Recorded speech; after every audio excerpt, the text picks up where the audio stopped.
예, 안녕하세요. 네, 안녕하세요. 예, 오늘 인터뷰 오셔서 참 감사드립니다. 아닙니다. 초대해 주셔서 감사합니다. 네. 일단 시작하기에 앞서서 많은 이야기를 오늘 나눠볼 텐데 시작하기에 앞서서 일단 먼저 본인 소개, 시청자분께 좀 소개 부탁드릴게요. 네네, 저는 저기 P&JK 회계법인의 공동 대표를 맡고 있는 박형춘 회계사입니다. 네, 초대해 주셔서 감사합니다. 예, 반갑습니다. 예, 오늘은 이제 회계 시즌이죠. 네, 예, 가장 그렇죠. 바쁘실 텐데 또 이 자리에 오셔서 너무 감사드리고요. 이제 회계에 대해서 전반적으로 이제 얘기를 나눌 텐데 일단은 이제 시작하기 앞서서 회계에 대한 이제 전반적인 이제 상식들과 함께 이번에 이제 2020년도 이제 오면서 예, 또 달라진 점이 분명히 있을 거라 생각이 됩니다. 예, 그런 부분에서 좀 전반적으로 좀 소개 좀 부탁드릴게요. 네네, 이제 작년, 그러니까 2018년 세금보고, 2018년 세금보고를 이제 2019년에 이제 시행을 하죠. 네. 이제 그때 굉장히 많은 체인지가 있었죠. 흔히 이야기하는 우리 이제 트럼프 세제 개혁 때문에. 근데 이제 올해는 이제 전년도에 비해서 전년도 트럼프 세제 개혁했던 게 꼭 이제 연장선상에서 진행되어 오는 거기 때문에 큰 체인지는 없습니다. 근데 이제 뭐 약간 유의하셔야 될 부분들이 자그마한 체인지들이 있는데 이제 그런 것들 중심으로 해서 좀 이야기를 드리겠습니다. 이제 가장 큰 변화 중에 하나가 이제 오바마 케어죠. 오바마 케어 같은 경우 전년도에는 이제 건강보험이 없었을 경우에는 이 페널티가 부과됐었죠. 근데 이제 2019년 세금 보고, 그러니까 2020년 지금 진행하는 2019년도 세금 보고의 경우에는 건강보험이 없더라도 이제 페널티가 없습니다. 그렇지만은 예외인 주가 있습니다. 몇 개 주는 주정부 차원에서 여전히 이제 페널티를 부과를 하거든요. 그러니까 이제 그런 주들은 좀 유의를 하셔야 되는데 그 주가 이제 뉴저지, 그 다음에 이제 매사추세츠, 그 다음에 DC 이런 주들은 건강보험에 대한 페널티가 아직도 있거든요. 그래서 혹시 이제 그 주에서 뭐 일을 하셨다든지 그런 분들은 여전히 건강보험을 가입하고 있으셔야 됩니다. 그래서 그런 부분도 유의하시고, 그 다음에 이제 그리고 이제 또 한 가지는 뭐 이제 오바마 케어, 그러니까 건강보험에 대한 의무 조항이 없어졌으니까 우리가 이제 오바마 케어를 가입하셨던 분들, 그분들 같은 경우 이제 정부 보조금을 좀 받으시는데 그리고 나서 연말에 가서 1095A라는 폼을 주거든요. 그래서 그거를 보고 이제 세금 보고를 진행을 하는데 건강보험에 대한 페널티가 없어졌지만 그 양식은 꼭 필요하거든요. 이제 그 양식에 거기에 내가 오바마 케어를 가입을 해서 내가 얼마나 내가 부담했던 프리미엄이 얼마인지, 정부에서 보조해 주었던 금액이 얼마인지 이런 것들을 기재해 놓은 양식이거든요. 그래서 그거를 중심으로 해서 세금 보고를 할 때 내 올해 소득의 수준에 따라서 추가로 또 보조를 받을 수 있고, 아니면 일부 금액을 다시 세금으로 내야 되는 경우도 있거든요. 그래서 그 양식은 꼭 필요합니다. 그래서 건강보험이 없어졌으니까 이제 건강보험 양식 109A는 회계사님들한테 안 줘도 되겠다라고 생각하신 분도 있을 수 있는데 그거랑 상관없이 꼭 받으신 폼은 꼭 제출하셔야 됩니다. 그래서 세금 보고 기간에 여러 가지 양식을 받는데요. 뭐 W2 직장에 다니시는 분은 W2를 받으시고, 그 다음에 그 외에도 뭐 1099로 시작하는 여러 가지 폼들, 1098로 시작하는 여러 가지 폼들을 메일로 받으시는데 메일로 받으시는 모든 텍스 다큐멘트라고 되어 있는 모든 폼들은 꼭 챙겨 놓으셨다가 회계사님한테 갖다 주시는 게 좋습니다. 그 중에 하나가 1095 A, B, C 이거는 이제 건강보험에 관련된 양식이거든요. 그래서 꼭 그것도 챙겨서 주시면 좋습니다. 그리고 이제 큰 변화는 없는데 이제 이제 흔히 말하는 이제 표준공제, 기본공제 같은 경우 전년도보다 이제 금액이 약간 증가를 해서 싱글일 경우에는 12,200불, 그 다음에 이제 부부 합산 보고할 때는 그게 이제 배 금액이죠. 24,400불까지. 그 다음에 이제 헤드 오브 하우스홀드로 이제 보고하실 때는 18,350불까지 이제 공제 금액이 약간 증가를 했거든요. 근데 전년도에 비해서 큰 변화는 없습니다. 그리고 이제 트럼프 텍스 레이시 여전히 이제 올해도 동일한 낮은 세율로 적용이 돼서 10%, 12%, 22%, 24%, 32, 35, 37. 그러니까 최저 텍스 브레킷은 10%, 최고 텍스 브레킷은 37%. 이거에 대한 거는 이제 변화는 없습니다. 물론 이제 거기에 해당되는 인컴 레벨이 인플레이션 같은 걸 감안해가지고 조금 차이가 변동이 있긴 하거든요. 근데 그 미비한 차이니까 그거는 뭐 크게 신경 쓸 필요는 없을 것 같고요. 그다음에 이제 이제 작년에 이어서 올해 같은 경우는 이제 차일드 텍스 크레딧 자녀 한 명당 2,000불씩 받으시는 거죠. 그것도 여전히 올해 유효하고요. 근데 이제 차일드 텍스 크레딧은 그러니까 이제 세금 보고 하시다 보면 왜 작년에 비해서 제 그 세금 환불액이 적느냐라고 막 연락 오신 분들 있으세요. 근데 그 중에 가장 큰 것 중에 하나가 차일드 텍스 크레딧이에요.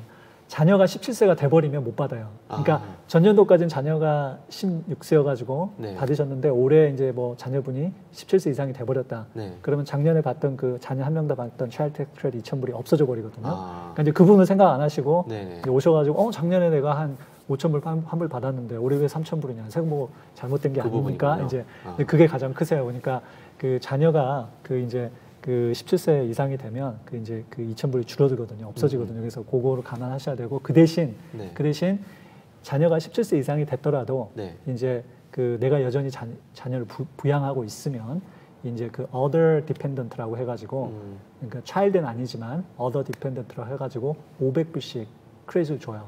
그러니까 2,000불은 못 받지만 여전히 500불은 받을 수가 받을 수 있어요. 있는 기회가 있는 거군요. 그리고 이제 그 또 한 가지는 이제 그 이전에 그 트럼프 세제 개혁 전에는 사실 세법상의 영주권자랑 그 이민법상의 영주권자가 좀 차이가 있거든요. 그래서 이민법이랑 상관없이 세법상의 영주권자면 이 차일드 텍스 크레딧을 받을 수가 있었어요. 그러니까 내가 그린 카드가 없더라도 내가 세법상으로 그 세법상의 이제 세법상의 그 레지던트인지 거주자인지 아닌지를 이제 그 테스트하는 게 있거든요. 그래서 뭐 미국에 뭐 183일 이상 거주를 했다든지 뭐 여러 가지 테스트가 있는데 그거를 이제 통과를 하게 되면 세법상의 거주자가 되고 세법상의 거주자일 경우에는 그린 카드가 없더라도 그 세금 보고를 할 때 자녀 한 명당 옛날에는 1,000불씩 텍스 크레딧 줬죠. 근데 이제 2,000불로 텍스 크레딧을 올리면서 이 반드시 차일드 텍스 크레딧을 받으려면 자녀분이 이민법상 영주권자 이상이어야 돼요. 다시 말하면 그린 카드가 꼭 있어야 돼요. 그러니까 이민법상. 그러니까 예를 들어서 이제 그 미국에 이제 뭐 유학을 오셨다거나 아직 영주권 못 받으신 분 중에서 자녀분들을 그 소셜 스큐리티 넘버가 없으니까 ITIN이라 그래가지고 납세자 번호를 신청해서 그 세금 보고를 하신 분들이 있거든요. 옛날에는 그 ITIN이 있더라도 차일드 텍스 크레딧 계산이 됐는데 지금은 소셜 번호가 없으면 자녀들이 없으면 텍스 크레딧 계산이 안 돼요. 아예 제외가 되는 거예요. 아예 제외가 돼요. 그 대신 other dependent 그 크레딧이라고 그래가지고 텍스 크레딧이라고 그래가지고 500불은 여전히 받을 수 있어요. 그러니까 이제 그분들을 좀 유의를 하셔야 돼요. 그래서 그 이제 그런 것들이 작년 올해 좀 변한 부분 중에 하나죠. 그래서 그리고 뭐 이제 또 뭐 여러 가지 이제 뭐 변한 것 중에 하나 뭐 작년에 이건 비슷한데 이제 우리 은퇴구자는 이 전전년도에는 뭐 5,500불까지 넣을 수 있는데 금액이 좀 증가해가지고 6,000불까지 그 넣을 수 있고 은퇴구자는 좋은 거가 하나가 뭐냐면 이 세금 보고는 이게 약간 캐시 베이스거든요. 그러니까 캐시가 반드시 12월 30일 캐시 지출이 12월 31일 이전에 2019년 12월 30일 이전에 이루어져야지 공제를 받거나 받을 수가 있는데 영향이 가는 거군요. 그 이 은퇴구자 같은 경우는 그 다음 연도 4월 15일 세금 보고 데드라인 전까지만 그 불입을 하시면은 공제를 받을 수가 있으세요. 그래서 은퇴계좌 같은 경우는 50세 이하일 경우에는 부부 한 명당 이제 6,000불씩 넣을 수 있으니까 부부 2명이서 12,000불을 넣을 수가 있는 거죠. 그리고 이제 50세가 넘어가신 분은 추가로 1,000불을 더 넣을 수가 있으세요. 그러니까 6,000불에서 7,000불 넣을 수 있고 부부가 각각 7,000불씩 넣게 되면 14,000불까지 그 4월 15일 이전에 적립을 하시면 세금 공제를 받으실 수가 있는 거죠. 그래서 그런 것, 그래서 뭐 이것도 큰 금액은 아니지만 그 절세를 할 수 있는 그 방향이고 또 이제 미국에 나와 있는 한국의 이민자분들이 가장 안 되는 것 중에 하나가 뭐냐면 노후 설계거든요. 이 한인분들이 열심히 자녀 교육시키고 뭐 비즈니스 키우고 일만 하다 보니까 노후 설계를 안 하신 분들이 굉장히 많으세요. 미국 사람들에 비해서. 미국 사람들은 차곡차곡 30대, 40대부터 은퇴 계좌도 설립하고 다양한 노후 계획을 세우는데 한국 분들은 그거에 대해서 별로 좀 덜 민감하세요. 근데 이런 은퇴 구자를 잘 이용하셔가지고 노후 설계도 하고 세금도 절세를 하고 그렇게 하시는 전략으로 세우시면 좋죠. 그래서 이제 그런 것들이 있고 그 다음에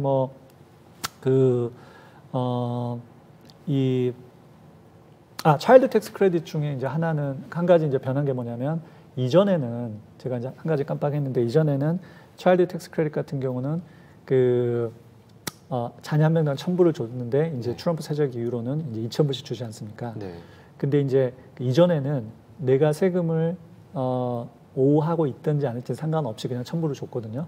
근데 이 새로 생긴 세법에 의해서는 내가 반드시 세금을 오호하고 있어야지 그 2,000불까지 세금을 낮춰주고, 만약에 내가 세금 낼 게 없다 그러면 네. 옛날에는 그냥 첨부를 줬어요. 근데 지금은 1,400불까지만 줘요. 그러니까 600불은 정부에서 안 주는 거죠. 이제 그런 차이가 있습니다. 그러니까 내가 세금 낼 게 뭐 10,000불이다. 그럼 내 세금이 8,000불로 줄어든 거고, 내가 세금 낼 게 없다. 네. 그러면은 1,400불만 받으시는 거죠. 그러니까 그런 또 차이점이 있습니다. 뭔가 이렇게 미묘하게 복잡한 게 많네요. 네네네. 세세하게 이제 많은 그 납세자들한테 세금 혜택을 주면서 또 정부 입장에서는 예외도 예외 조항을 많이 뒀어요. 왜냐하면 본인들도 이제 그 세금을 걷어서 나라 살림을 하는 거기 때문에 너무 지나치게 혜택을 주다 보면 정부 예산 편성에 또 충분한 그 예산 확보를 할 수가 없으니까 이게 뭐 세금이 정부가 유일하게 돈을 버는 방법이지 않습니까? 네네네. 그러다 보니까 여러 가지 예외 조항이 있습니다. 네.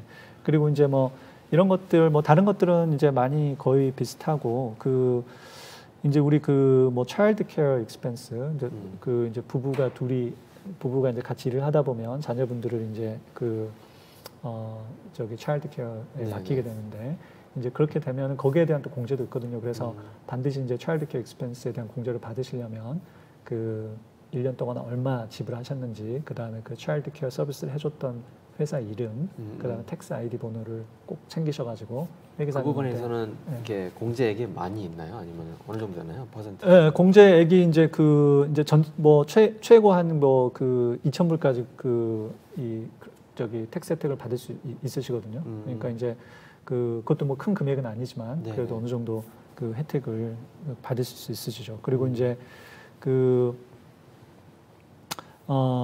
이제 한 가지 조건은 뭐냐면 반드시 두 분이 다 일을 하셔야 돼요. 그러니까 부부가 한 명만 일을 할 경우에는 이제 이 차일드 케어 익스펜스에 대한 어떤 디덕션을 불허하거든요. 그래서 반드시 두 분 다 일을 하셔야 되고, 그다음에 이제 조금 이제 애매한 부분이 이제 이 베이비시터가 집에 들어와서 일을 했을 경우 이제 그럴 경우에는 원칙적으로는 이제 베이비시터가 집에 들어와서 했을 경우에는 약간 그 페이롤을 지급하게 돼 있어요. 그게 이제 약간 이것도 약간 민감한 룰이긴 한데, 그래서 이제 뭐 그런 룰이 있는데 이제 뭐 한인분 중에서 그렇게 많이 안 하시는 분들도 많죠. 근데 이제 원칙적으로는 그 베이비시터가 집에 와서 애를 봐준다거나 그럴 경우에는 그 직원으로 보고 내가 고용주가 돼버려요. 그래서 그 고용주가 되게 되면 그 페이롤 텍스, 그러니까 인컴 텍스 말고 소셜 시큐리티 메디케어 텍스에 대한 부담이 있지 않습니까? 네네네. 그 부분이 이제 정산이 돼야 되는 그런 룰이 있는데 뭐 이런 것들은 이제 회계사님한테 아마 상의를 하면 어렌지를 해주실 겁니다. 네, 그리고 이제 그리고 이제 항목별 공제, 우리가 이제 보통 표준 공제는 아까 처음에 이야기했듯이 그 부부 합산보고 할 때는 24,400불까지 이제 공제를 할 수 있게 이렇게 금액을 주지 않습니까? 네네. 근데 나는 표준 공제 싫고 그냥 항목별 공제를 하고 싶다. 내가 항목별 공제한 거를 다 합쳤더니 24,400불이 넘기 때문에 난 그걸 하고 싶다. 이렇게 하시는 분들이 있으세요. 실제 이제 표준 공제랑 항목별 공제 비교해가지고 높은 거를 공제하는 게 저한테 유리한 거니까. 네네. 근데 이제 트럼프 세제 개혁 이전에는 이 항목별 공제를 하시는 납세자분들이 전체 인구의 한 30-40% 됐어요. 한 30% 이상 됐는데 네네. 이제 트럼프 세제 개혁을 하면서 이 표준 공제 금액이 확 증가를 해버렸지 않습니까? 그러다 보니까 표준 공제 금액이 증가를 하다 보니까 사실은 그 항목별 공제를 할 필요가 없게 되신 분들이 많거든요. 그래서 이 트럼프 세제 개혁 이후로는 이 IRMI 디덕션, 항목별 공제를 하시는 분들의 비율이 사실은 10% 이하로 떨어졌어요. 그러니까 거의 이 항목별 공제를 하시는 분들이 많이 없으세요, 이제.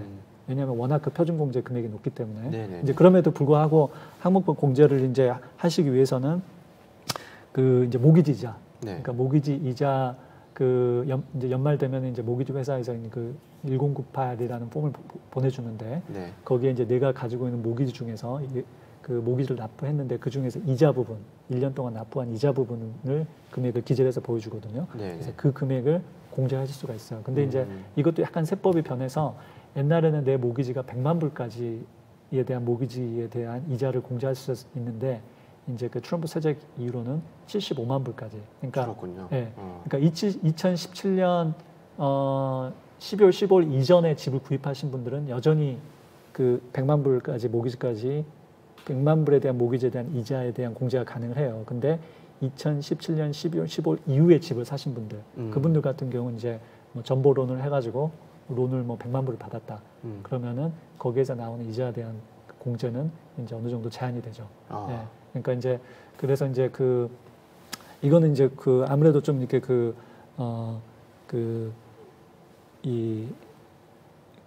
소득이 높으신 분들을 겨냥해서 만든 그런 좀 세법이죠. 그래서 그다음에 이제 또 한 가지는 옛날에는 이제 홈에꼬리 론 같은 데서 나오는 이자 부분도 공제가 가능했거든요. 근데 지금은 이제 더 이상 홈에꼬리 론에서 나오는 이자 부분은 공제가 안 돼요. 네, 그래서 이제 그것도 좀 변한 부분이고 그 외에 이제 이제 캐주얼티 로스라 그래가지고 뭐 허리케인이 와가지고 뭐 집이 망가졌다 뭐 이런 것들에 대해서 옛날에 이제 공제를 할 수가 있었거든요. 항목별 공제를 할 수 있는데 이제 사실 그런 것들도 지금 이제 다 없어지고 이제 반드시 정부에서 지정한 그 재난 지역에 사신 분들 그분들에 한해서만 내 조정 소득의 10%가 넘는 부분에 대해서만 이제 공제를 해주고 메디컬 익스펜스 같은 경우도 이제 원래는 내 조정 소득 AGI라고 그러는데 Adjusted Gross Income이라고 그러는데 AGI의 그 10%가 넘는 부분에 대해서만 원래는 공제를 해주기로 했었는데 올해까지 7.5%가 넘는 부분까지 공제를 해줍니다. 그래서 내 소득이 뭐 예를 들어서 조정 소득이 10만 불이다. 그럼 10만 불에 7.5%면 7,500불이지 않습니까? 7,500불은 넘는 부분. 내가 수술을 해가지고 10,000불이 발생했다. 그러면은 2,500불이 초과하지 않습니까? 그 2,500불을 공제할 수가 있는 거죠. 근데 이제 내년부터는 10%로 올라가요. 그러니까 내가 내 조정소득이 10만 불이다 그러면 10,000불이 넘는 부분에 대해서만 공제가 가능한 거죠. 그러니까 조금 되게 많네요. 네. 그러니까 너무 높죠. 그래서 되게 많습니다. 그래서 이런 것들은 이제 무슨 시니어 분들이나 아니면 네네. 이제 평소에 좀 병력이 있으신 분들 이런 분들은 영수증을 잘 모아 놓으셨다가 이제 세금 혜택을 받으시고 근데 이제 일반적으로 병원을 많이 안 가시는 젊은 분들이나 이제 그런 분들은 사실은 거의 크게 혜택이 없다고 보시면 되죠. 그래서 알겠습니다. 그리고 이제 그 외에 이제 여러 가지 익스펜스 우리가 이제 회사에서 일을 하면서 내가 이제 출장을 갔는데 그걸 회사에서 돌려받지 못했다, 환불을 못 받았다. 그러면은 그거를 이제 우리가 항목별 공제로 해가지고 조정소득의 이제 몇 %가 넘는 부분에 대해서 공제가 가능했거든요. 근데 그런 게 다 없어졌어요. 이제 더 이상은 내가 출장 갔는데 회사에서 보통 출장 가면 출장비를 환불해주지 않습니까? 그죠? 근데 안 해줬을 경우 내가 그걸 항목별로 공제를 할 수 있는데 이제 그런 기회가 없어졌고, 무빙 익스펜스. 그러니까 내가 직장 때문에 이제 무빙을 했다, 이사를 갔을 때 이제 그런 것들도 옛날에는 공제가 가능했거든요. 근데 그런 게 다 없어졌습니다. 물론 무빙 익스펜스는 이제 군인들 제외하고는 이제 군인들은 아직까지 공제할 수 있는데 군인들 제외하고는 전부 다 공제가 불가능하고 그 다음에 경찰분들 유니폼 그 다음에 유니언에 가입해 있는 분들 유니언 듀 같은 거 납부하게 되면 옛날엔 항목별 공제 가능했거든요. 근데 지금은 다 그게 없어졌습니다. 간소화시켜 버린 거죠. 그리고 그리고 이제 우리가 이제 earn income credit이라고 그래가지고 이제 저소득층 우리가 이제 저소득층들한테 정부가 혜택을 주는데 이제 earn income credit 같은 경우는 이게 이제 중요한 게 뭐냐면 세금의 대부분들이 내가 미리 세금을 내고 그 다음에 이제 세금 혜택을 주는 게 내가 내야 될 세금에서 텍스 크레딧을 줘서 그걸 이제 줄여주고 내가 더 이상 납부한 세금이 없으면은 정부에서 돈을 추가로 더 준다거나 그런 건 없고 그냥 거기서 끝나는 경우가 많거든요. 많은 텍스 크레딧들이 거의 대부분의 텍스 크레딧들이 정부가 돈을 주진 않아요. 내가 있는 세금을 그냥 줄여주는 효과만 있어요. 근데 이 earn income credit은 내가 세금을 내게 있든 없든 상관없이 내가 저소득층이면은 정부에서 돈을 그냥 추가로 보조금으로 주는 겁니다. 그래서 그랜트 같은 개념이군요. 그렇죠. 그래서 보조금 저소득층을 위한 어떤 보조금 같은 거죠. 생활비 보조금이죠. 그래서 이 earn income credit은 그래서 이제 중요하죠, 저소득층분한테. 그래서 내가 이제 인컴이 적거나 그 다음에 이 earn income credit은 이제 자녀분들이 많으면 많을수록 이 환불 받는 금액들이 올라가거든요. 이제 그러다 보니까 이제 자녀분들을 많이 낳는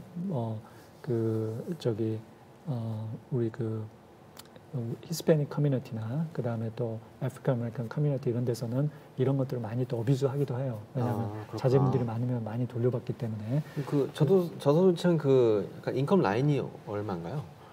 그게 이제 매년 이제 이 부분은 빼고 가면 안 돼요. 네, 알겠습니다. 그래서 이제 그 저소득 그러다 보니까 그 소득이 적더라도 꼭 이거를 그 세금 보고를 하셔가지고 이거를 그 세금 환불을 꼭 받으시는 게 좋습니다. 그래서 earning credit은 이게 그 저소득층에게 주는 중요한 그 정부 보조금 수단이니까 내가 소득이 적으니까 나는 올해 세금 보고 안 해도 돼 이렇게 생각하지 마시고 적더라도 꼭 그 세금 보고를 하셔서 보조를 받으시고 그다음에 이제 자녀분들 같은 경우 자녀분들 같은 경우 제가 이제 지금 자녀분들이 대학을 가거나 고등학교로 가게 되면 여름에 많이 일을 하지 않습니까? 팔타임으로. 우리 한국말로 이제 우리 전문 용어로 알바를 하지 않습니까? 그래서 알바를 하다 보면 이제 그 돈을 벌게 되는데 그 자녀분들 같은 경우는 사실은 인컴이 12,200불 이하면 세금 보고를 안 해도 되긴 하거든요. 그러니까 내가 그 W2 인컴으로 그러니까 직장에서 벌어서 번 금액이 12,200불 이하면은 어차피 납부할 세금이 없기 때문에 세금 보고를 안 해도 상관없는데 이제 그럼에도 불구하고 꼭 이 자녀분들이 이제 세금 보고 하시는 게 좋은 게 뭐냐면 이게 이제 썸머잡이나 알바를 하다 보면 그 회사에서 연방세나 주정부를 원천 징수를 해요. 근데 그 금액들은 대부분 세금 보고를 하면 환불을 받을 수가 있거든요. 그러니까 환불 목적으로만 자녀분들 세금 보고를 하고 여전히 자녀분들은 세금 보고를 따로 하지만은 부모님 세금 보고 할 때 디펜던트로 부양가족으로 클레임할 수가 있어요. 그러니까 여전히 기존에 했던 것처럼 내 세금 보고에 자녀분들 다 디펜던트 집어넣고 세금 보고는 하고 자녀분들은 자녀분대로 따로 환불 목적으로만 세금 보고를 하시고 환불 받고 그 대신 자녀분들은 자기 세금 보고를 할 때 자기를 클레임하면 안 돼요. 그게 이제 거기 표시할 수가 있거든요. 내가 누군가에 의해서 다른 사람 세금 보고에서 내가 클레임을 받느냐 거기에 예스를 하게 되면 본인 클레임이 빠져요. 그래서 그럴 경우에는 왜냐하면 본인 클레임 해버리면 부모님 세금 보고에서도 클레임이 돼버리고 내 세금 보고 내가 클레임이 돼버리잖아요. 그러니까 그러면 이제 그 정부에서 그 국세청에서 편지가 날라오거든요. 이중으로 클레임이 됐다. 그래서 그걸 피해가기 위해서 자녀분들은 알바한 거에 대해서 세금 알바했을 때 납부한 원천징수 당한 세금을 환불받을 목적으로만 세금 보고를 하고 그때 자기를 클레임하지 말고 거기에 표시해가지고 부모님이 클레임할 수 있게 그렇게 세금 보고를 하시면 된다. 이런 부분들은 이제 회계사님들한테 이야기하면 다 어렌지를 해주실 거예요. 보통. 그래서 꼭 그렇게 해서 자녀분들은 세금 보고를 하시는 게 좋습니다. 그리고 이제 지금 이제 우리가 이제 흔히 F-bar라고도 하고 팩터라고도 하기도 하는데 해외에 이제 미국 외에 한국이나 이런 해외에 내가 금융자산이 10,000불 이상 있을 때 그거에 대해서는 꼭 보고를 하셔야 되거든요. 그걸 보고한다고 해서 세금이 추가로 발생하는 게 아니에요. 그거는 그냥 인포메이션 텍스 리턴이라고 그래가지고 그냥 이렇게 내가 가지고 있는 정보만 디스클로즈 하는 거거든요. 그럼 안 하게 되면 페널티가 안 하게 되면 페널티가 굉장히 많아요. 그래서 이거는 굳이 굳이 크게 그러니까 그 해외 자산에 대해서 보고하는 걸 굉장히 불안해하시는 분들이 있는데, 그럴 것 같긴 한데. 근데 이게 절대 세금을 더 낸다거나 불안해한다거나 정부가 이것 가지고 추궁을 한다거나 이제 그런 경우는 특별한 경우가 아니면 이제 없기 때문에 그냥 특히 이제 최근에 영주권을 받으셨다거나 이런 분들은 자연스럽게 하시면 돼요. 이제 불안해하신 분들은 미국에 오랫동안 사시면서 했어야 되는데 안 했던 거. 그러니까 국세청 법 중에서 이게 법은 있지만 인포스 하지 않는 법들이 꽤 많아요. 그러니까 그 중에 하나가 이거였어요. 해외에 있는 금융자산을 보고해야 되는 법들은 아주 오래전부터 있어요. 근데 정부에서 거의 인포스 하지 않았어요. 안 해도 별 상관 안 했어요. 근데 최근에 와서 이거를 이제 강화를 하기 시작했거든요. 왜냐하면은 많은 사람들이 해외에 자산을 두고 옮기고 세금 회피할 목적으로 옮기다 보니까 이거를 방지하기 위해서 그래서 이게 이제 최근에 인포스 되는 법이거든요. 이제 그러다 보니까 미국에 오래 사셨던 분들은 옛날부터 했어야 되는데 안 했는데 지금 이제 와서 하게 되면 이게 불안하지 않습니까? 그러다 보니까 이제 안 하시는 경향이 많은데 금액이 이런 것들은 이제 회계사님이랑 상의를 회계사님들한테 컨설테이션을 받고 이거를 과거는 안 했지만 할 수 있는 여러 가지 방법들이 있거든요. 그래서 하시면 좋고 최근에 이제 이민을 오셨다거나 최근에 그 뭐 학생 신분 오셨다가 뭐 영주권을 받고 미국 직장에서 일을 하시게 된 분은 이런 분들은 전혀 두려워할 필요가 없어요. 왜냐하면 하면 되는 거니까 지금부터. 왜냐하면 그리고 이미 한국에서 그 저축해 놓은 그런 금액들은 이미 그 한국에서 일하시면서 한국에서 부모님한테 증여받은 돈도 있고 한국에서 일하시면서 이미 세금을 내고 그 저축을 해놓은 돈이기 때문에 네네. 그건 디스클로즈가 돼도 전혀 뭐 미국 국세청이 과세권 있거나 그러지 않거든요. 그냥 있는 그대로 디스클로즈 하시면 돼요. 그러니까 그런 것들을 꼭 그 하기를 추천을 드리고 그 다음에 이제 미국에 있다가 한국에서 잠깐 일을 하시는 분들, 예, 미국에 있다가 그 이 한국에서 이제 일을 하시는 분들 같은 경우는 한국에서 일하시는 소득의 15,900불까지는 공제하게 줘요. 그러니까 내가 뭐 자녀분 있는데 한국 가가지고 영어 네. 교사를 했다. 네. 그럼 영어 교사를 하면서 예를 들어 그 미국 돈으로 10만 불을 벌었다. 그러면은 반드시 세금 보고는 해야 돼요. 왜냐하면은 그 미국 사람들은 미국인이면 월드와이드 인컴에서 보고를 해야 되거든요. 예, 그러니까 속지주의가 아니라 속인주의죠. 그 내가 한국에 있더라도 나는 미국 영주권자 시민권자면 무조건 세금 보고를 해야 돼요. 벌어진 소득에 대해서. 그러면은 한국에서 내가 영어 교사를 해서 10만 불을 벌었다. 그러면은 보고는 하되, 네. 보고는 하되, 외국에서 나가서 일을 하느라 고생했다고 이제 미국 정부에서 예를 들어서 매년 이게 금액이 조정이 되는데 2019년 같은 경우는 10만 5,900불까지 공제를 하게 해줘요. 그러니까 10만 불 벌었는데 10만 5,900불 공제하고 나면 세금 낼 게 없는 거죠, 미국에. 그죠? 그러니까 이제 그런 분들도 굳이 미국 세금 보고한다 해서 세금이 추가로 뭐 부과되는 게 아니니까 네네. 그런 분들도 꼭 보고하셔야 돼요. 그리고 그 특히 이제 그 뭐 미국에서 영주권 받고 자녀분들만 여기 두고 혼자 또 한국에 나가서 일하신 분들 이런 분들은 네. 꼭 세금 보고를 해야지 나중에 미국에 장시간 미국 밖에 있다가 한국 들어오고 그러실 때 그 세금 보고 이렇게 매년 정확히 한 기록이 있으셔야지 또 큰 이슈가 없고 그러거든요. 그래서 세금 보고를 꼭 해외에 계시다도 하셔야 되고 그다음에 이제 한미 조세협정이 있어서 이중과세 방지 조약이 있어서 네. 한국에서 냈던 세금을 또 인정을 해줘요. 그래서 내가 뭐 예를 들어서 한국에 LG에 파견이 나가서 일을 하다 보니까 뭐 연봉을 20만 불 받았다. 네. 그러면 아까 Foreign Earned Income Exclusion이라고 그래가지고 해외에서 벌어들인 그 소득에 대해서 해외에서 거주하면서 벌어들인 소득에 대한 그 10만 5,900불까지 이제 공제를 하게 해주지 않습니까? 근데 네. 그 금액을 훨씬 초과해 버렸죠, 그죠? 네, 그렇죠. 그러면 미국에다 세금 보고할 때 이제 그 과세가 되겠죠. 네, 그렇지만 그 초과한 부분에 대해서는 한국에도 세금 냈지 않습니까? 한국에 낸 세금을 인정을 해줘요. 그 이제 그 Foreign Tax Credit이라고 그래가지고 한국에서 외국에서 낸 세금을 마치 미국에서 냈던 것처럼 인정을 해줘요. 그렇지만 세율 차이가 있어서 한국과 미국의 세율 차이가 있어서 차익분에 대해서는 내셔야 될 수도 있어요. 그러니까 예를 들어서 뭐 한국에서는 한 뭐 10% 세금을 냈는데 내가 이제 미국 세금보에 넣어보니까 내 뭐 effective tax rate이 실세율이 뭐 15%다, 그죠? 네. 네. 그러면 10% 이미 냈으니까 나머지 차익분 5%에 대해서 미국에 내야 될 수도 있어요. 네, 그러니까 그런 좀 게 있는데 이제 그럼에도 불구하고 내가 세금을 뭐 한국에다 내고 미국에다 내고 그런 거 아니니까 네. 한국에서 소득 있으셨으면 반드시 미국에도 보고를 하셔야 돼요. 네, 그리고 이제 그 한국에도 부동산을 가지고 계신 분들 있으세요. 뭐 부모님들이 이제 뭐 그 사망하시면서 상속을 받은 부동산 나도 모르게 내가 부모님이 그 땅이나 빌딩을 가지고 있는지 몰랐는데 네. 돌아가시면서 상속을 해주신 거예요. 그러면 네. 거기에서 이제 임대소득이 발생하지 않습니까? 네. 그죠? 네. 그럼 그것도 반드시 보고를 하셔야 돼요. 이제 한국 같은 경우는 이제 임대소득이 있었을 경우에는 종합소득세 보고를 하게 돼 있거든요. 네. 종합소득세 보고 데드라인이 한국 같은 경우 5월 말이에요. 그러니까 기다렸다가 4월 15일 미국은 그 세금 보고 데드라인이 4월 15일이지 않습니까? 네. 4월 15일 날 연장 신청을 해놓고 연장 신청하면 10월 15일까지 연장 신청할 수 있거든요. 해놓고 기다렸다가 4월 15일 그 종합소득세 보고가 끝나면 그걸 가져다가 미국 세금 보고할 때 합쳐서 보고를 하셔야 돼요. 그래서 이제 그런 것들도 좀 유의하시면 좋고, 네.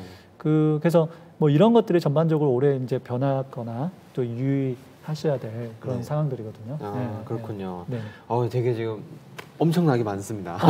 정보가 이게 엄청나게 많아서 이게 정리가 좀 쉽지 않을 것 같은데 정말 많이 바쁘시겠어요. 네.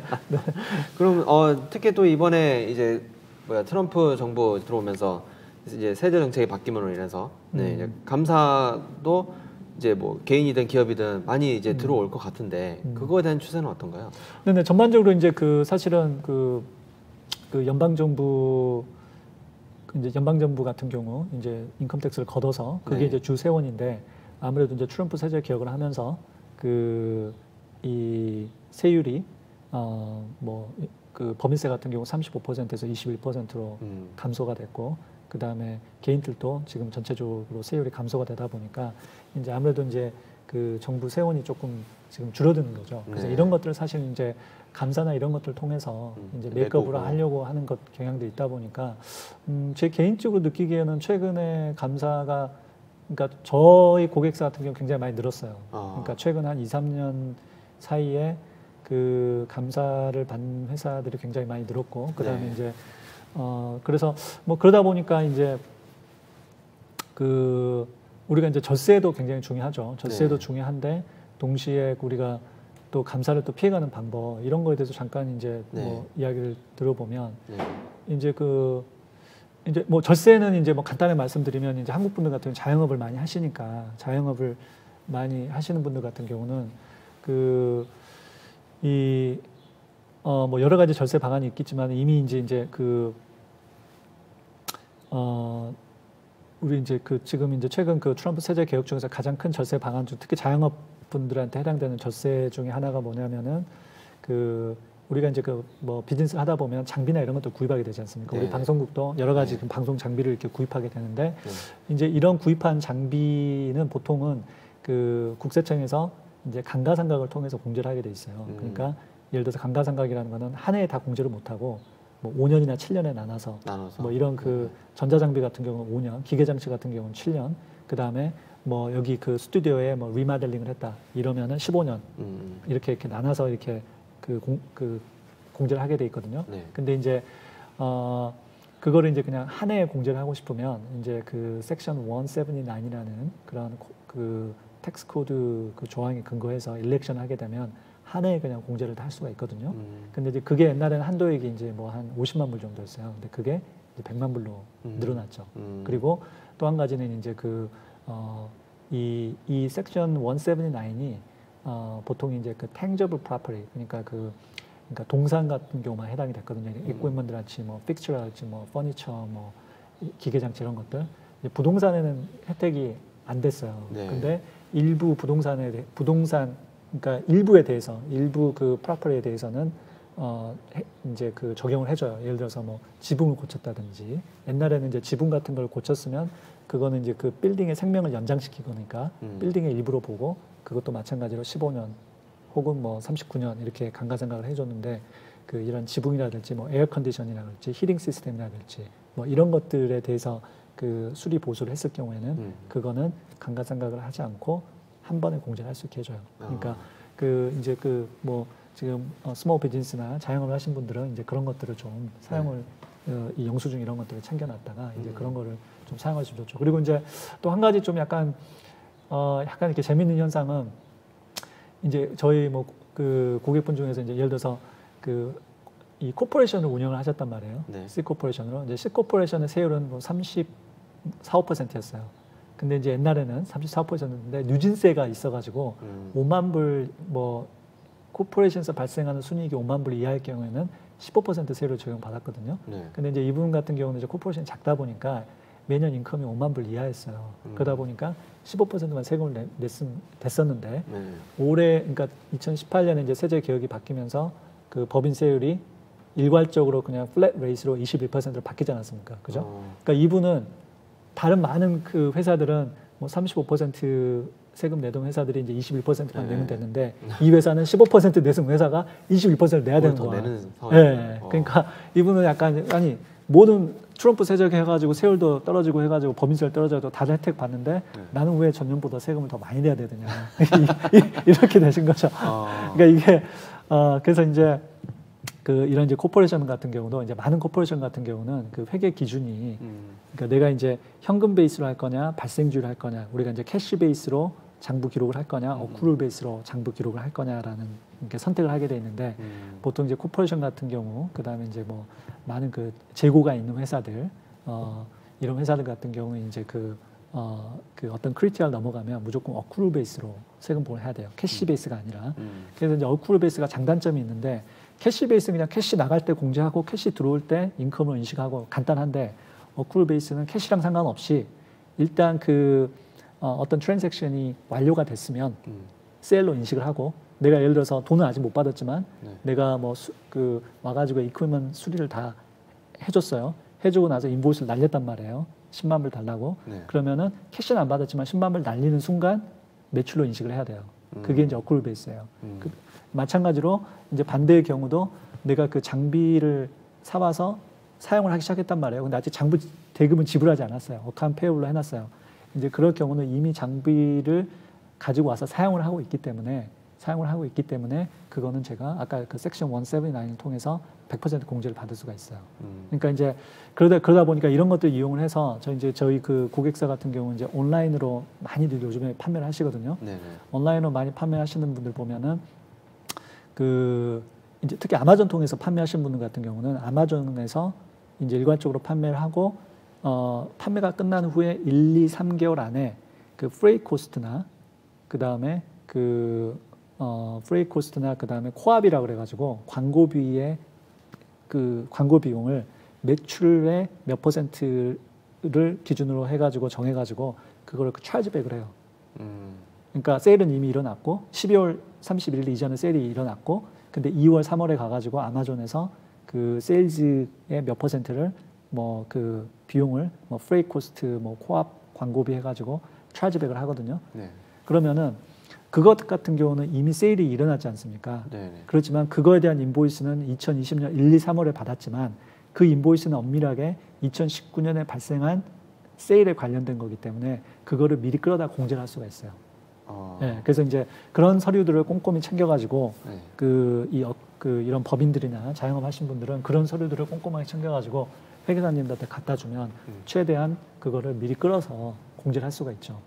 그래서 이제 그런 것들을 통해서 이제 뭐 절세를 한다든지 그런 이제 것들이 있는데 네.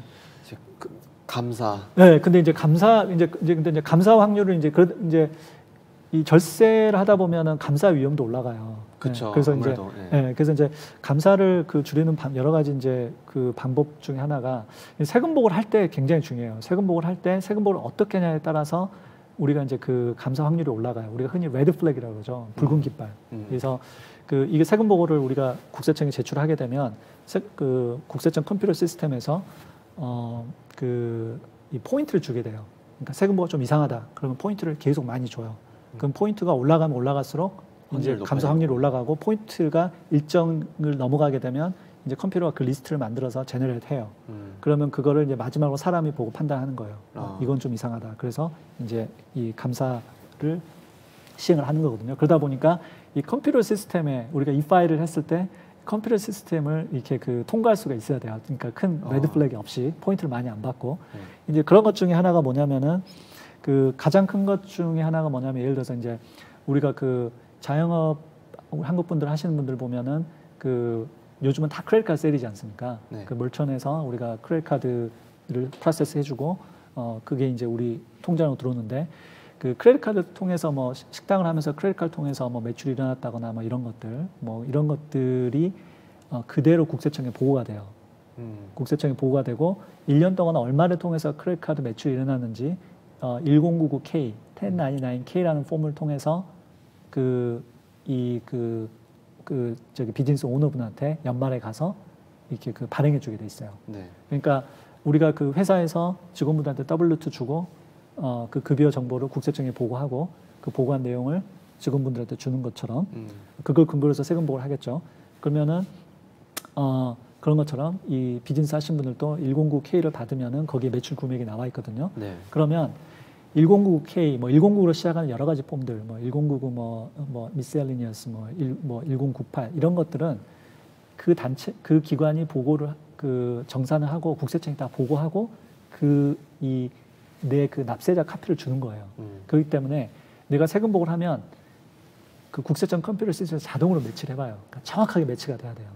정확하게요? 네, 그러니까 109 W2를 받았는데 내가 W2 내가 가지고 세금 보고를 한 거랑 세금 보고를 하면 국세청에서 자동으로 컴퓨터 시스템에 맞춰보거든요. 거기서 디스크레펀시가 생기면 차이가 생기면 자동으로 이게 이제 노리스가 날라오게 돼 있어요. 그래서 이 자영업 하시는 분들 같은 경우 이제 1099K 크레딧 카드 통해서 발생한 매출은 국세청 그대로 보고가 되기 때문에 네. 반드시 실제 모든 비즈니스는 크레딧 카드 매출이 있고 캐시 매출이 있지 않습니까? 그죠? 네. 그래서 각 인더스트리마다 좀 틀려요. 뭐 세탁소 같은 경우는 뭐 이게 이제 연도마다 틀리고 점점점 사람들이 크레딧 카드를 많이 사용하다 보니까 캐시 포션이 줄어들지만 뭐 국세청 그 자기네 데이터베이스에 평균이 있거든요.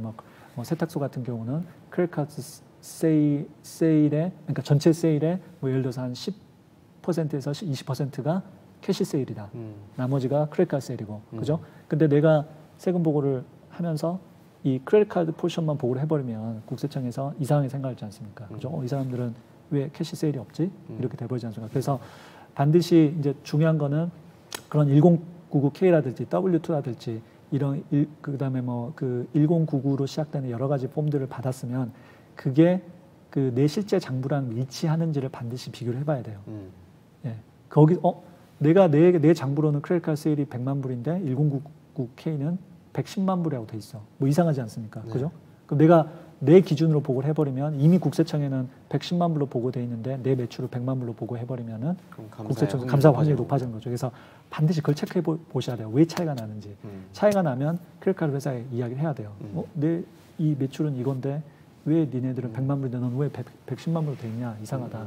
그러면 이제 이유가 여러 가지가 있을 수 있어요. 타이밍 디퍼런스가 있을 수 있고 왜냐하면은 나는 딱 내 돈이 통장에 들어올 때 매출을 잡았는데 크레딧 카드는 12월 30일 전에 우리한테 돌려주진 않았지만 이미 프로세스가 돼 있기 때문에 그거를 매출을 잡는 경우도 있고. 그런 걸 이렇게 적는 란이 따로 있나요? 아니면 보고할 때? 그래서 이제 그 타이밍, 그러니까 이게 이제 그 왜 차이가 나는지 그 레컨사일 해보고 만약에 이제 그 되도록이면은 그 내 자료랑 저쪽 자료가 틀렸을 경우 만약에 이제 내가 합리적인 근거가 있으면 수정을 요구하고 합리적인 근거가 아니라 일종의 그냥 타이밍 디퍼런스다 뭐 이런 거면 그쪽 번호를 따라가고 내 장부를 조정하는 게 좋죠. 그래서 세금 보고를 하는 게 좋죠. 그래야지 세금 보고를 했을 때 내 장부도 맞고 나중에 감사가 나왔을 때도 내 장부랑 그 다음에 정부에 보고된 자료가 탁탁 맞지 않습니까? 그래서 반드시 그런 모든 그 정부에 보고되는 그런 그 양식들이랑 내 장부랑 비교를 해봐야 돼요. 그래서 특히 크레딧 카드 같은 경우는 캐시 세일까지 감안해서 적정하게 매출을 보고해야 되고 그래서 이제 그런 것들이 중요하고 그다음 개인 같은 경우는 이제 그런 뭐 트랜잭션이나 이런 게 많이 없는데 그분들도 혹시 숫자가 맞아야 되는 거군요. 그렇죠. 이제 개인들 같은 경우는 우리가 이제 개인들이 받는 번호는 W2 1099 아니 회사에서 일하면 W2를 받지 않습니까? W2는 거의 오류가 없는데 가끔가다 오류가 있는 경우가 있어요. W2 같은 경우. 그래서 W2도 내가 우리가 이제 그 페이를 받으면 페이스톱을 매달 아니면 바이위클리로 받지 않습니까? 그 페이스톱 마지막 거에 year to date이라는 금액이 있거든요. 그게 1년치를 합산한 금액이거든요. 그 페이스톱의 마지막 그 year to date 금액이랑 W2 상의 금액이랑 일치를 해야 돼요. 근데 그게 틀리면은 이제 회사한테 문의를 하죠. 왜 이게 틀리냐. 그래서 반드시 그런 것들을 확인해보고 틀리면 수정해 달라고 해야 되고 의외로 꽤 오류가 있는 경우가 많아요. 그리고 이제 집이 있는 경우는 아까 이야기했듯이 1098이라는 폼 모기지 이자 금액 받거든요. 그래서 내가 세금 보고할 때 반드시 그 금액이랑 일치한 금액을 세금 보고에 집어내야 되고 그 다음에 또 그 이자소득 뭐 1099 INT 그러니까 인트레스트의 약자인데 1099 이자소득 그 은행에서 이렇게 보내주거든요. 1년에 한 번씩 정산을 해가지고 그것도 반드시 일치하는지 확인해봐야 되고 내가 이제 주식이나 이런 걸 거래했을 경우 1099B라는 거를 보내주거든요. 거기에 보면은 내가 주식 거래해서 얼마를 받았는지 얼마에 팔았고 이런 것 내용들이 나와 있거든요. 그건 이미 국세청에 보고돼 있으니까 그 내용이 내 개인 거랑 맞는지 확인해보고 틀리면은 수정해달라고 그러고 맞으면은 반드시 그 보고된 1099B라는 폼에 보고된 금액이랑 일치하게 세금 보고를 하셔야 돼요. 왜냐하면 그런 것들은 세금 보고 하자마자 국세청 컴퓨터 시스템에서 자동으로 맞춰요. 그래서 틀리면은 몇 개월 안에 바로 노리스가 날라와요. 그러니까 노리스 편지를 받게 되면 그것도 일종의 사실 그 작은 감사거든요.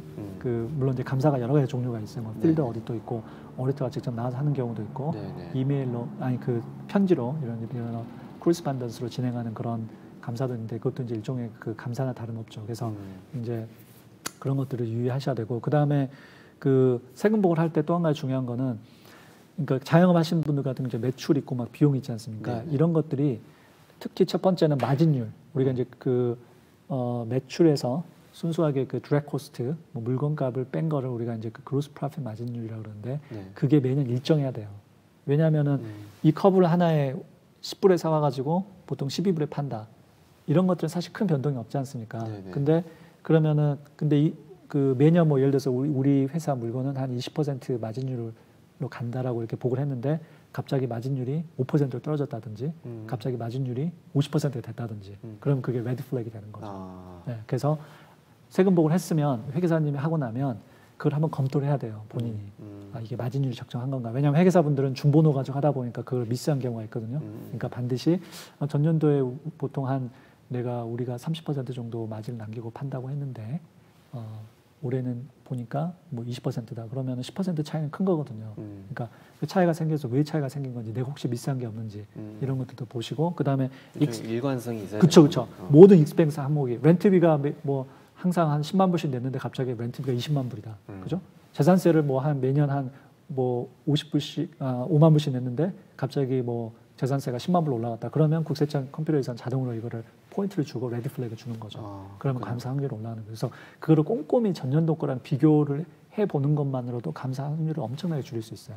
그래서 그게 그냥 회계사님들이 잘 하시지만 그래도 내 거는 내가 제일 잘하기 때문에 회계사님한테 맡겨놓고 회계사님이 다 알아줄 수 있겠지라고 생각하시면 안 돼요. 반드시 내가 제일 마지막에 한번 점검을 하셔야 되고 그 다음에 세금 보고를 할 때 이븐 넘버, 그러니까 이븐 넘버라는 게 그냥 세금 보고를 하다 보면 뭐 예를 들어서 그 연말 재고가 우리가 우리 이제 뭐 이렇게 비리 서플 하시는 이런 분들은 그 연말에 재고를 보고 해야 되거든요. 근데 연말 재고가 뭐 2,500불, 뭐 10,000불, 10만 불 이렇게 떨어질 수가 없지 않습니까? 뭐 12,342불 43전 뭐 이렇게 돼야 되는데 이제 가끔씩 세금 보고 하는 거 보면 뭐 12만 불, 뭐 20만 불 뭐 이렇게 적는 경우가 있거든요. 이거는 추정치란 소리예요. 이거는 정확한 번호가 아니라 추정치란 거기 때문에 이븐 넘버가 들어갈 경우에는 레드 플래그이 올라가요. 그러니까 세금 보고를 할 때 되도록이면 추정치를 하더라도 좀 가장 그 달러까지 추정을 해서 집어넣는 게 좋으세요. 그러니까 뭐 그냥 뭐 1,200불, 뭐 모기지 이자 냈는데 뭐 3,000불 이렇게 하면은 아무리 봐도 이거는 추정치라고 볼 수밖에 없지 않습니까? 그러면은 그거에 대한 레드 플래그가 올라가는 거죠. 그래서 저는 자세하게. 네, 그런 것들은 좀 자세하게 적어주고 그다음에 이제 자영업을 하시는 분 중에서 이제 자영업을 뭐 예를 들어서 이제 집에서 특히 이제 뭐 가정주부 같은 경우 집에서 한번 자영업을 해봐야 되겠다. 집에서 뭐 인터넷 세일도 하고 이제 집에서 이렇게 뭐 거라지에다가 물건 갖다 놓고 팔기도 하고 그러시는데 이제 자영업 하시는 분들 같은 경우 이제 홈오피스 디덕션도 하기도 하고, 그러니까 집의 일부를 공제하기도 하고, 뭐 이제 여러 가지 걸 공제하는 뭐 마일리지도 공제하기도 하는데 이제 자영업 하시는 분들 같은 경우는 이 손실이 계속 나잖아요. 손실이 계속 날 경우에는 그 감사 확률이 올라가요. 왜냐하면 그거를 이제 국세청에서 합의로 보는 거죠. 이거는 비즈니스가 아니라 합의다. 그러니까 첫 해, 두 번째, 세 번째 뭐 손실 나는 건 괜찮아요. 왜냐하면 비즈니스 하다 보면 처음에 시작하다 보면 자본금 많이 놓고 계속 투자하고 뭐 광고비도 들어가고 뭐 하다 보면은 그 트라이얼 에러도 있고 시행착오도 있고 하다 보면은 이제 그럴 수 있는데 계속 이게 막 손실이 났을 경우에는 그거는 다른 의도가 있다. 네, 그냥 내 다른 소득이랑 상쇄시켜가지고 세금을 줄이려는 의도가 있다고 보고, 그래서 이제 특히 이제 집에서 이렇게 자영업으로 하신 분들, 조그맣게 자영업 하신 분들은 어느 정도 일정 기간이 지나면 인컴이 좀 발생해 줘야 돼요. 그러지 않으면은 계속 5년, 6년, 7년 공제만 하게 되면 사실 비즈니스라는 게 돈을 벌게 하기 위한 건데 계속 손실만 발생하게 되면 그거는 국세청 입장에 봤을 때 이거는 취미로 하는 거다. 취미를 하는 거에 대해서 국세청이 파이낸싱을 해줄 필요는 없잖아요. 그렇죠. 그래서 그런 이슈들이 있습니다. 그래서 이런 것들 가장 중요한 거는 본인 거는 본인이 잘 아니까 내가 전문가가 아니더라도 최소한 회계사님이 끝나고 나면 전년도 세금 보고를 두면서 매출, 그다음에 수익률, 그다음에 뭐 마진율, 그다음에 각 항목별 익스펜스들이 전년도랑 변동이 크게 있는지, 변동이 크게 있으면 왜 있는지, 국세청 감사가 들어와도 충분히 설명할 수 있는 변동인지, 관련 증빙 서류를 챙겨 놓을 수 있는지 이런 것들을 감안을 하셔가지고 좀 마지막으로 준비를 본인이 점검하시는 게 중요합니다. 그렇군요. 아주 좋은 팁을 감사드립니다. 그럼 또 이제 최근에 있는 일들을 얘기해 보면 좋겠는데, 최근에 이제 세일스 텍스 관련해서 또 뭔가 큰 변화가 있었다고. 네네, 이건 사실 굉장히 큰 지각 변동이 있는 정말 큰 이슈 중에 하나인데요. 이제 저희가 이제 맡은 한국 그러니까 미국 회사들 같은 경우는 이것 때문에 지금 막 시스템을 체인지하고 굉장히 큰 이제 프로젝트를 진행을 하는 회사들이 많은데 의외로 이제 한국 회사들 같은 경우는 이 부분에 대해서 모르시는 분들이 굉장히 많더라고요. 저희가 연말에 이렇게 회계감사 같은 거 나가서 보면은 이거에 대해서 인지를 못하고 계시는 분들이 꽤 많은데 그래서 이걸 꼭 알아두시면 좋을 것 같아요. 이게 이제 우리가 이제 지금까지 세일즈 텍스는 우리가 그러니까 세일즈 텍스 그러니까 주정부가 살림을 하기 위해서 가장 큰 재원은 세일즈 텍스예요. 그러니까 연방 정부는 인컴 텍스 걷어서 살림을 하고 주정부는 주정부 인컴 텍스도 있지만 주정부 세일즈 텍스를 걷어가지고 그걸로 주 살림을 하거든요. 그래서 세일즈 텍스는 주마다 법이 다 틀려요. 연방 정부는 하나의 법이지만 세일즈 텍스는 각 주마다 막 다른 법을 가지고 있는데 이제 미국은 각 주가 한 나라이기 때문에 예를 들어서 각 주의 세일즈 법을 따르게 돼 있는데 일반적으로 내가 일리노이에 살면서 위스콘신주에 있는 고객사한테 물건을 팔게 되면 그건 세일즈 텍스를 컬렉트 할 필요가 없어요. 그리고 내가 일리노이에 살면서 일리노이에 있는 거주자들한테 팔게 되면 세일즈 텍스를 걷어야죠, 당연히. 근데 타주에 팔 경우에는 지금까지 세일즈 텍스를 컬렉트 할 필요가 없었어요. 그러다 보니까 인터넷 세일이 굉장히 이제 활발해지면서 인터넷 세일즈로 세일을 하면서 세일즈 텍스를 안 걷는 경우가 많았죠. 그죠? 왜냐하면 타주에 있는 고객사한테 파는 거니까. 그러다 보니까 가격 경쟁력이 생기는 거고. 왜냐하면 최종 가격이 낮으니까. 근데 이게 어떤 룰이 있냐면 넥서스라는 게 있어요. 넥서스는 그 주와의 충분한 관계예요. 그러니까 내가 그 주에 피지컬 프레젠스, 그러니까 직원이나 내 사무실이나 내 재고나 이런 것들이 없으면 피지컬 프레젠스가 없으면은 나는 그 주에 판매를 할 때 세일즈 텍스를 거둘 필요가 없었어요. 그러니까 세일즈 텍스는 항상 데스티네이션 기준이거든요. 그래서 내가 일리노이 살면서 캘리포니아 주에 고객한테 컴퓨터 판다. 세일즈 텍스 거둘 필요 없어요. 없었어요, 지금까지는. 이제 그러다 보니까 많은 그 주정부들이 세원이 줄어드는 거예요. 특히 옛날에 이제 아마존 같은 경우도 처음에는 거의 세일즈 텍스 안 걷었거든요. 근데 요즘은 거의 다 세일즈 텍스를 걷죠, 아마존도. 이제 그 이유가 뭐냐면은 아마존 풀필먼트 센터가 미국에 거의 한 30개 주에 있어요. 그러다 보니까 그 피지컬 프레젠스가 생기는 순간 세일즈 텍스를 걷어야 되거든요. 그러니까 아마존의 본사가 예를 들어서 워싱턴 스테이트 있지 않습니까? 옛날에는 일리노이가 처음에 생겼을 때는 일리노이에 아마존 직원도 아무도 없었어요. 그러니까 아마존에서 일리노이에 있는 고객들한테 팔 때는 세일즈 텍스를 거둘 필요가 없었어요. 근데 지금은 일리노이에 큰 아마존 풀필먼트 센터가 있지 않습니까? 그러다 보니까 이제 피지컬 프레젠스가 있기 때문에 아마존이 일리노이에 판매를 할 때도 세일즈 텍스를 걷어야 되는 거죠. 근데 이제 그럼에도 불구하고 조그만 데는 지금도 저희 고객층 중에서도 시카고나 뉴욕에 있으면서 타주에는 전혀 넥서스가 없기 때문에 세일즈 텍스 걷지 않고 판매하는 데 굉장히 많거든요. 그러다 보니까 주정부들 주 세원이 없어지는 거예요.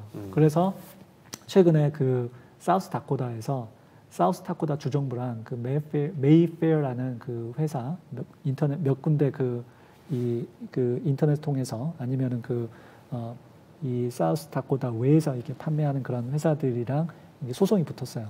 그중에 이제 가장 대표적인 회사가 이제 메이페어인데 소송이 붙었는데 이 소송에서 결국은 주정부 선을 들어주었어요. 그게 뭐냐면 피지컬 프레젠스가 없더라도 넥서스가 없더라도 이제부터는 세일즈 텍스 무조건 걷어야 된다. 그래서 모든 주들이 이 판례를 받아들이기 시작했어요. 그래서 이제 모든 주들이 관련 조항을 이미 이제 만들었거든요. 그래서 예를 들어서 그래서 인터넷에 들어가면 각 주별로 언제 세일즈 텍스를 걷어야 되는지 트레시홀드가 있어요. 트레시홀드가 이제 어떤 거냐면 우리 주에 피지컬 프레젠스, 즉 넥서스가 있든지 없든지 상관없고 무조건 우리 주에 100건에서 200건 이상 쉬먼트를 했을 경우 그때는 무조건 세일즈 텍스 걷어야 된다. 아니면은 우리 주에서 매출이 10만 불에서 20만 불, 그러니까 주마다 좀 틀려요. 캘리포니아 같은 경우 아마 10만 불로 기억하는데 10만 불에서 100건, 그러니까 10만 불이나 100건들이 발생을 했을 경우에는 무조건 세일즈 텍스를 걷어야 된다. 그러니까 웬만한 좀 사이즈가 있는 회사들은 이제 다 걷어야 되는 거죠. 그러니까 저희 캘리포니아에 있는 고객사 거기도 LA가 이제 LA가 본사고 다양한 주에 이제 세일을 하는데 각 주에서 발생하는 매출들이 꽤 커요. 10만 불, 20만 불이 넘어가거든요. 그리고 쉬먼트도 이렇게 조그만 것들을 보내다 보니까 100건 금방 넘어가죠. 그러니까 그 회사 같은 경우도 지금까지는 안 걷었는데 왜냐하면 캘리포니아주만 이 저기 사무실 있고 직원도 있었기 때문에 할 의무가 없었던 거죠. 근데 이제부터는 다 해야 되는 거죠. 그것도 데스티네이션 기준으로. 근데 미국은 시마다 세율이 다 틀리거든요. 네. 그러니까 그거를 다 그 시스템에 입력을 해가지고, 그러니까 이제 예를 들어서 뭐 그 노스캐롤라이나에 있는 그 고객이 주문을 했다. 그러면 그 주소에 맞는 세일스 텍스를 계산해가지고 그 세일스 텍스를 거둔 다음에 그걸 이제 주종배도 납부를 해야 되는 거죠. 그러다 보니까 시스템을 완전히 바꿔야 되는 현상이 일어나는 거죠. 그러니까 이게 사실은 스몰 비즈니스 하신 분들한테는 어마어마한 부담이죠. 예, 그래서 이게 사실은 이제 지금 이제 작년 뭐 올해 막 이게 이제 지금 그 모든 주에서 이제 이 트레시홀드를 발표를 했고 이거에 따라서 미국 회사들 같은 경우는 지금 다 시스템을 바꾸고 있거든요. 네. 근데 의외로 한국 회사들은 아직까지 이거를 진행 안 하시는 회사들이 많은 것 같아요. 그래서 인터넷 세일즈 이제 미국 시카고나 이쪽에 그 저기 베이스를 두고 그런 인터넷 세일을 많이 하시는 분들 같은 경우도 이 부분은 이제 감안하셔야 될 것 같아요. 왜냐하면 보통 새로운 세법이 나오고 나서 이제 한 3년, 4년이 지나면 과거 거를 감사를 하거든요. 그러니까 지금 안 했더라도 뭐 지금 당장은 큰 피해가 없겠지만 3년, 4년이 지나서 3년, 4년 후에 올해 연도 거를 감사 받을 수가 있어요. 근데 그러면은 왜 일리노이에서 발생한 세일에 대해서만 세일스 텍스를 걷고 왜 타주에서 200건 이상 혹은 뭐 100건 이상 혹은 10만 불 이상 매출이 발생해도 불구하고 왜 타주에서 발생한 세일즈에 대해서는 세일스 텍스 컬렉트 안 했냐. 그거에 대해서 그 책임을 져라. 예, 그렇게 할 수가 있거든요. 그래서 이 부분도 이제 고려를 해보시는 게 좋을 것 같아요. 그래서 우리가 이제 이게 이제 일종의 아마존 텍스죠. 아마존 텍스 인터넷 텍스라고 해가지고 옛날부터 이게 논란이 돼 왔어요. 이게 인터넷 세일이 이게 이제 이게 활발하게 되면서 그 언제까지 정부에서 이거를 눈 감고 있을 거냐. 사람들이 다 인터넷 사면은 세일스 텍스 안 내고 사니까 다들 그걸 샀지 않습니까? 그렇죠. 네, 근데 이거에 대해서 계속 논란이 돼 있었고 언젠가는 이게 이제 큰 임팩이 있을 거라고 이제 예상을 하고 있었는데 이제 이게 실제로 벌어진 거죠.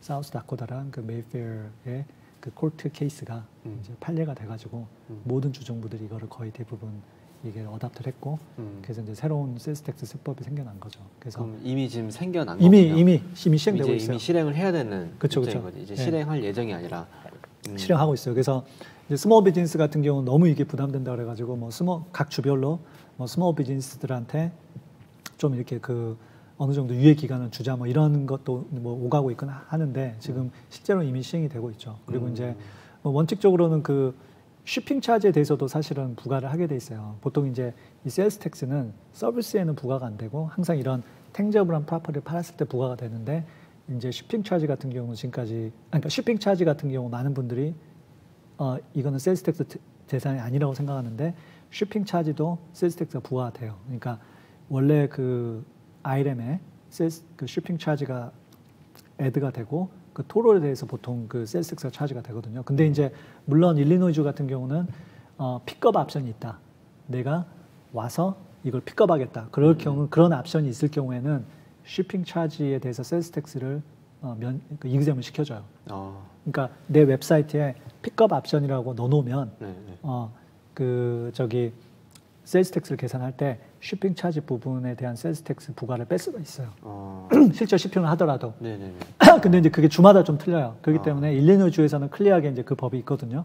그렇지만 이제 타주로 보낼 때는 되도록이면은 쇼핑 차지에 대해서도 다 세일스 텍스를 계산해서 하시는 게 낫죠. 그럼 거기에다가 플러스로 이제 물건에 대한 세일스 텍스까지 매기면은 부담이 엄청 나긴 하겠네요. 그렇죠. 근데 이제 많은 분들이 우려하는 게 이제 다른 데가 아닌데 우리만 하면 우리가 가격 경쟁이 떨어지지 않느냐. 그것 때문에 사실 많이 안 하시거든요. 근데 지금 올라가게 되면 지금 분위기는 이제 미국의 모든 회사를 또 하고 그다음에 이게 이제 모든 주정부에서 엔포스 하고 그러니까 사실은 모든 회사들이 하게 돼 있어요. 그러니까 당장은 조금 가격 경쟁력이 떨어질더라도 일반적으로 이제 이런 법안에 대해서는 컴플라이언스를 하는 게 나중에 이 세금 폭탄을 맞는 그런 것들을 피해갈 수 있는 거죠. 알겠습니다. 오늘 참 많은 이야기 나눠주셨는데 알겠습니다. 그러면은 일단은 오늘 이야기는 여기까지 하고요. 일단 끝으로 시청자 여러분께 혹시 뭐 마지막 끝 인사 혹시 하시겠으면 네네네. 하나 좀 부탁드릴게요. 네네. 아무튼 뭐 저기 지금 뭐 한국이나 아시아, 중국 오늘도 지금 아침에 오면서 보니까 지금 그 미국 주식 어제는 한국 주식 시장이 많이 힘들었고 오늘은 또 보니까 미국 주식 시장도 굉장히 오늘 좀 굉장히 블랙 먼데이가 됐더라고요. 보니까 주식 시장들이 많이 이제 조금 떨어졌는데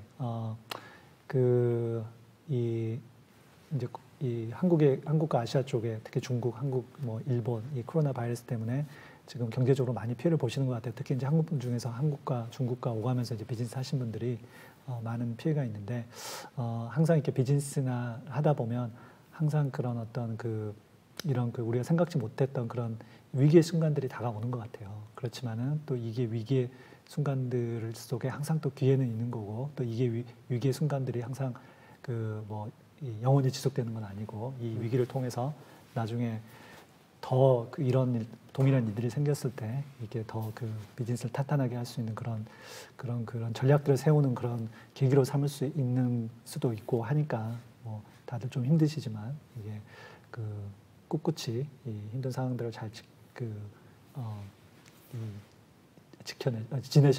힘든 상황들을 지켜내셔서 아무튼 얼마 남지 않는 이런 텍스 시즌 좀 다시 해야 되겠다. 너무 많이 다시 할게요. 예. 네, 카메라 보고 하시면 돼요. 간단하게 할게요. 네, 간단하게 할게요. 네네. 보고 계셨어요. 죄송합니다.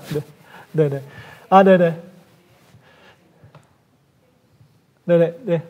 네, 아무튼 뭐 텍스 시즌이 얼마 남지 않았는데요. 지금 뭐 여러 가지 좀 안 좋은 소식도 있는 것 같아요. 뭐 한국의 코로나, 중국, 아시아, 일본 코로나 때문에 한국 주식 시장도 어제 안 좋았었고 오늘 아침에 또 뉴스 보니까 미국 주식 시장도 굉장히 지금 많이 빠졌더라고요. 많이 안 좋은데 또 이렇게 뭐 비즈니스 하다 보면 항상 위기가 있지만은 또 위기를 슬기롭게 넘기다 보면은 또 내 비즈니스나 이런 것들 더 강력하고 더 좋은 전략으로 만들 수 있는 그런 계기가 되는 것 같아요. 그래서 아무튼 뭐 힘든 상황이지만은